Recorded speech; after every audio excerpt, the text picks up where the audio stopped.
Assalamualaikum warahmatullahi wabarakatuh. Apa kabar semuanya? Semoga kalian dalam keadaan sehat. Nah, kembali lagi bersama kami di Search Podcast, podcast keilmuan dan digitalisasi dakwah. Ya di sini tempatnya, di Sekolah Pasca Sarjana UIK, Pusat Kajian Keilmuan yang unggul berbasis keislaman dan teknologi.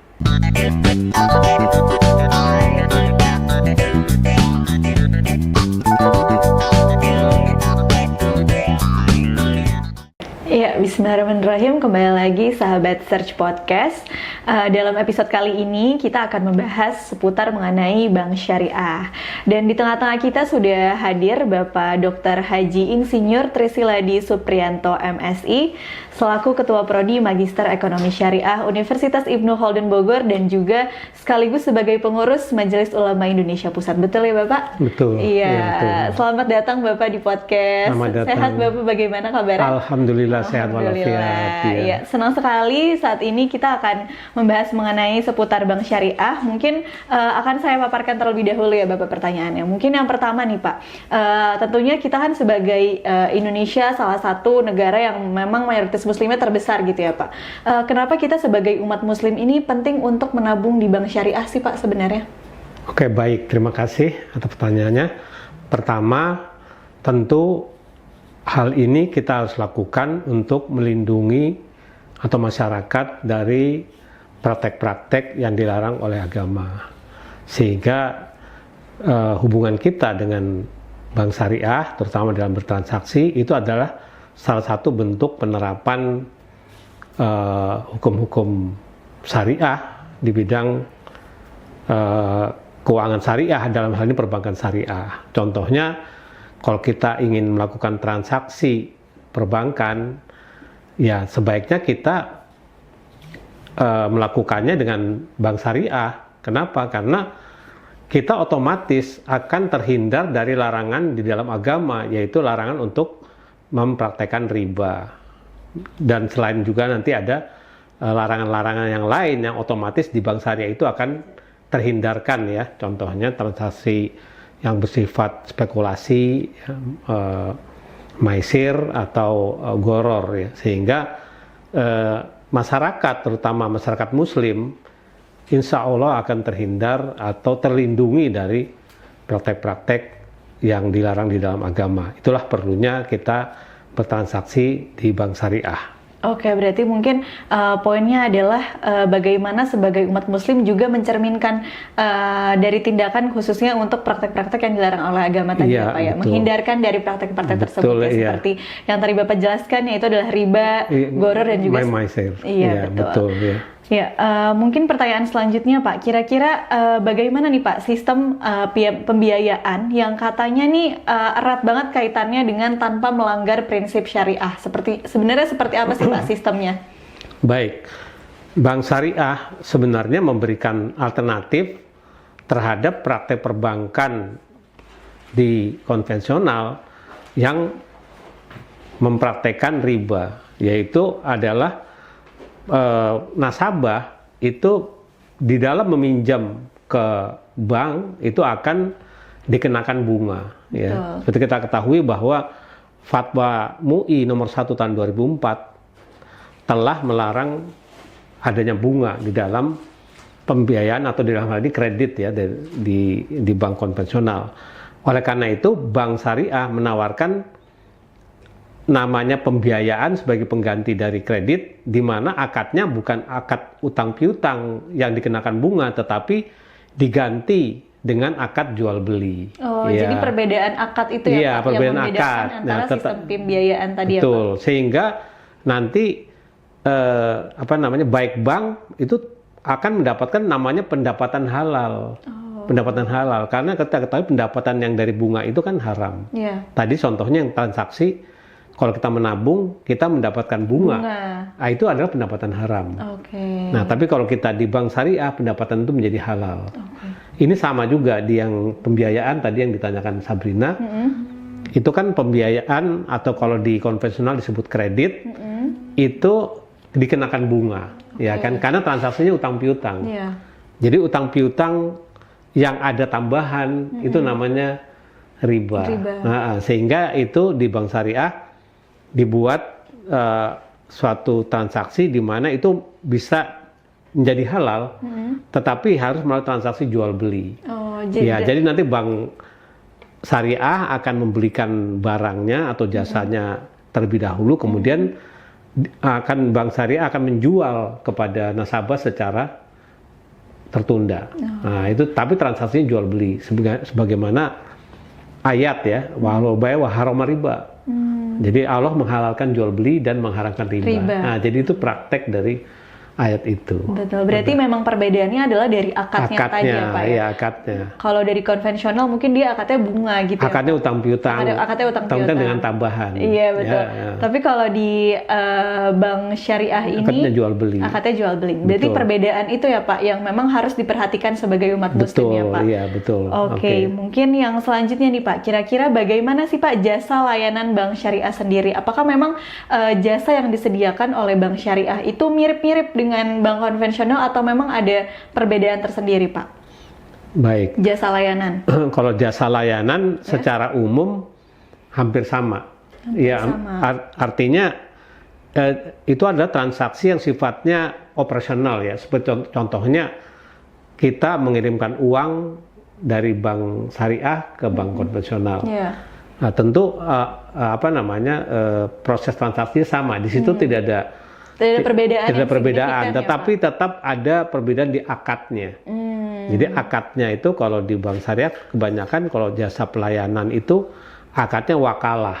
Jadi wakalah itu bank syariah sebagai wakil dari nasabah akan mengirimkan uang kepada yang menerima di sana.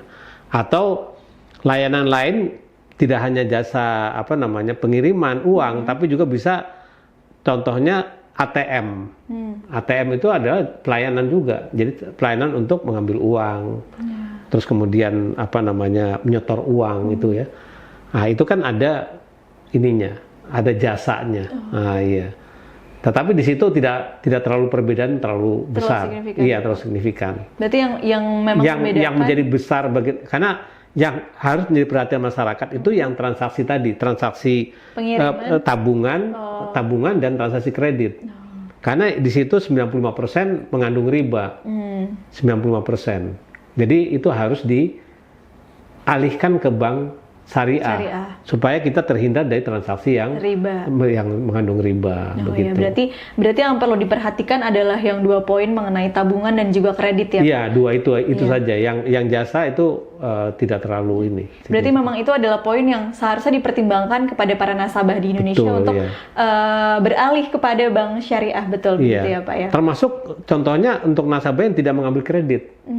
Contohnya, umpamanya Sabrina hanya ingin menabung, ya nabungnya harus di bank syariah. Kenapa? Karena orang menabung biasanya dapat bunga. Nah, kita nggak sengaja, nanti bunga itu kita makan. Nah, itu kan kita ambil di ATM, lalu kita pakai untuk makan, nah itu udah haram. Jadi berarti menabung pun harus kita perhatikan. Kalau satu sisi ya gitu.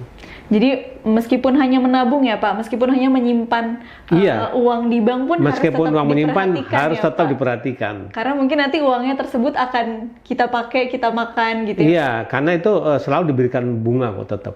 Kan itu sistemnya yang perlu diketahui masyarakat adalah diberikan bunga atas saldo rata-rata yang tersimpan di tabungan. Kan itu kan hari ini kita mengambil, besok kita nyetor, terima dana dari orang tua atau terima dana dari mana, itu kan ada saldonya. Nah itu saldonya naik turun, itu biasanya dihitung dari saldo rata-rata lalu dikasih bunga. Gitu. Dari saldo rata-rata tersebut. Dari saldo rata-rata tersebut, sehingga ya kita terlibat dalam transaksi bunga. Iya betul. Ya, meskipun hanya menyimpan ya Pak. Meskipun menyimpan, satu ya. Kemudian yang kedua yang penting kita ketahui bahwa kalau di bank selain syariah, uang kita itu kan nanti digunakan oleh bank yang tersebut itu bisa untuk bisnis-bisnis yang sebenarnya dilarang. Di dalam uang tersebut dialihkan diberikan kredit contohnya ke perusahaan untuk membuat minuman beralkohol. Contohnya. Kayak gitu kan itu bisa. Itu menjadi haram. Jadi iya kan. Kalau di bank syariah nggak mungkin, karena kita tidak boleh membiayai bisnis-bisnis yang dilarang di dalam. Ya, jadi kita uangnya selamat mulai dari masuk sampai keluar.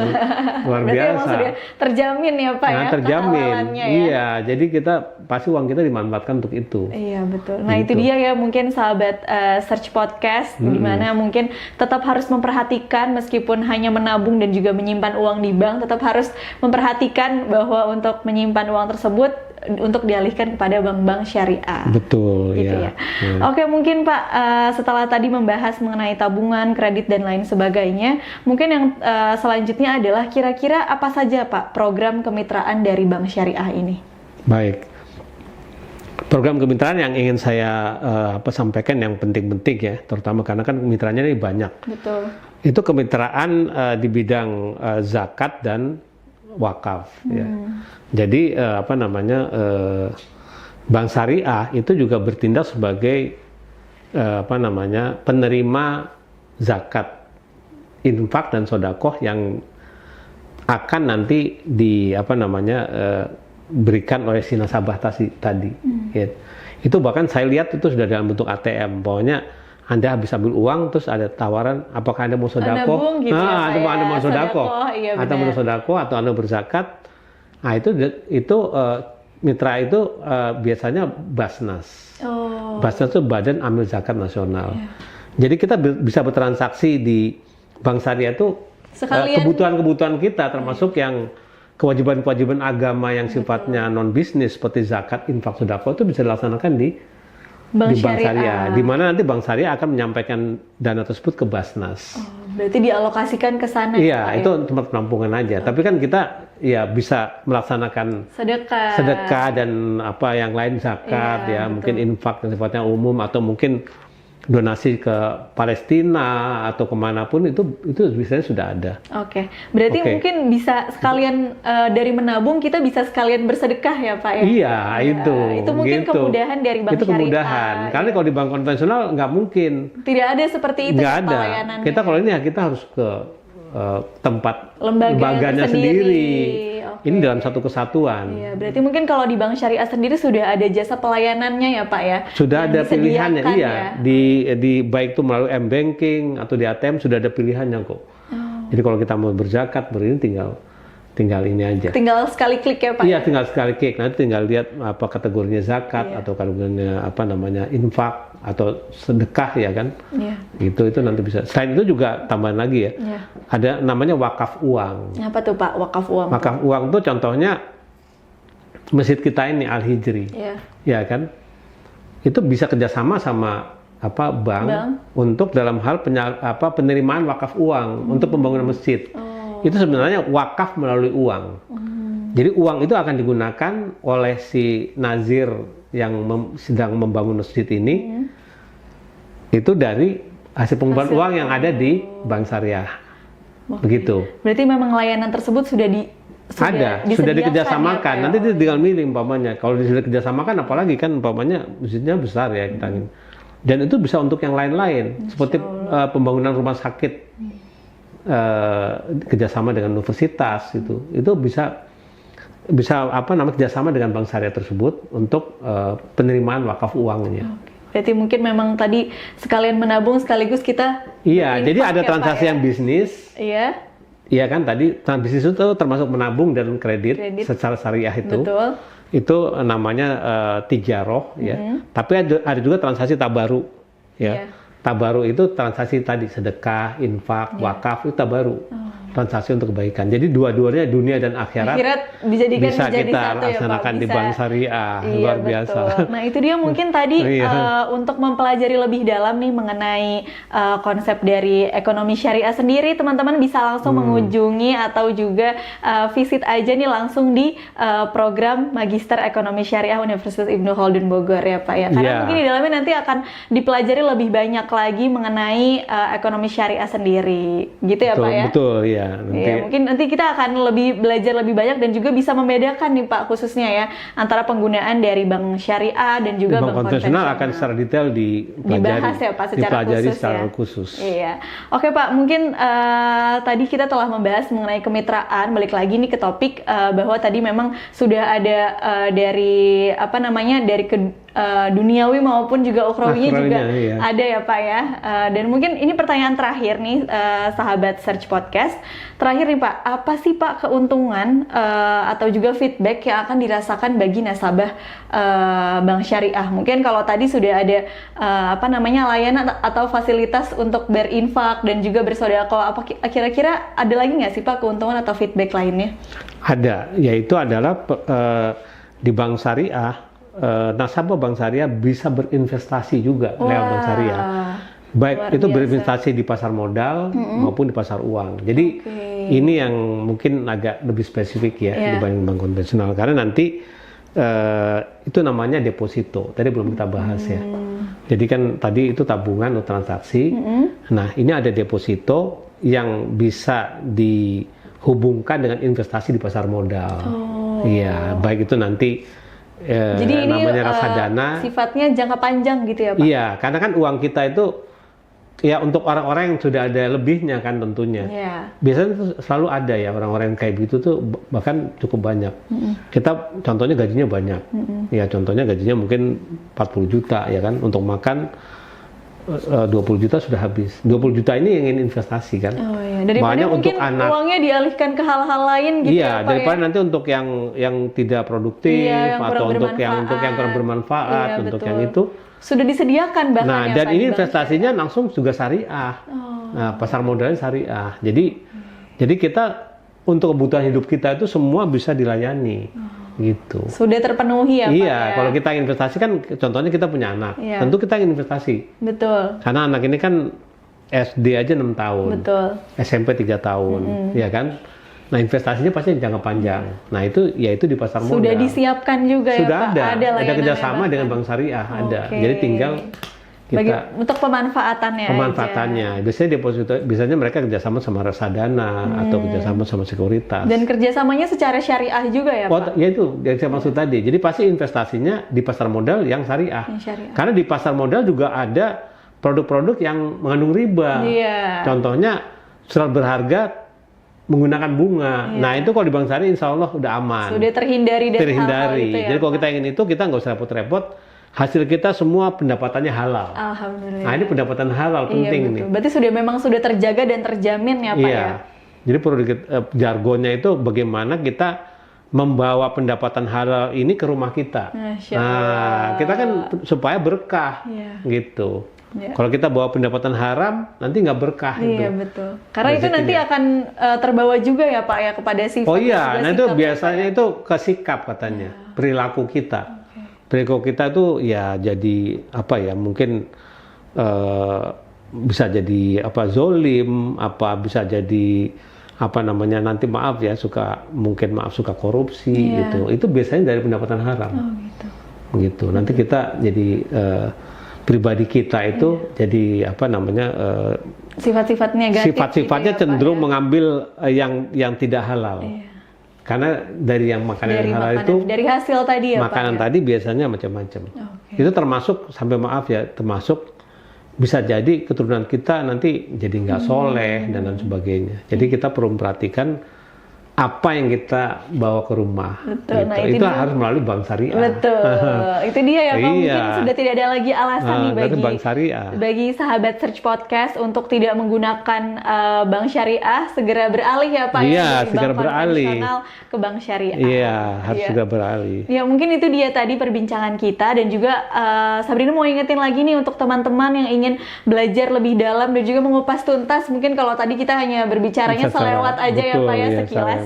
Kalau mungkin untuk pelajaran yang lebih dalam dan juga lebih mendetail lagi, boleh langsung bergabung bersama dengan Magister Ekonomi Syariah Universitas Ibnu Khaldun Bogor. Mungkin itu ya Pak. Ya, terima kasih. Itu dia mungkin sahabat podcast terkait dengan pembahasan secara detail mengenai Bank Syariah, dan juga penjelasan lainnya mungkin bisa di googling aja, dan semoga teman-teman bisa lebih yakin lagi untuk daftar dan lanjut kuliah di kuliah S2 dan juga S3 di Parker Sarjana UIK Bogor, khususnya di Magister Ekonomi Syariah. Iya. Oke, mungkin itu dia. Terima kasih banyak Bapak Tri atas kesempatannya dan juga waktunya. Semoga sehat selalu Bapak. Amin. Itu dia teman-teman episode kita kali ini. Semoga bisa bermanfaat bagi para penonton dimanapun kalian berada. Stay tune di episode-episode selanjutnya dan jangan lupa like, comment, and subscribe. Terima kasih. Wassalamualaikum warahmatullahi wabarakatuh.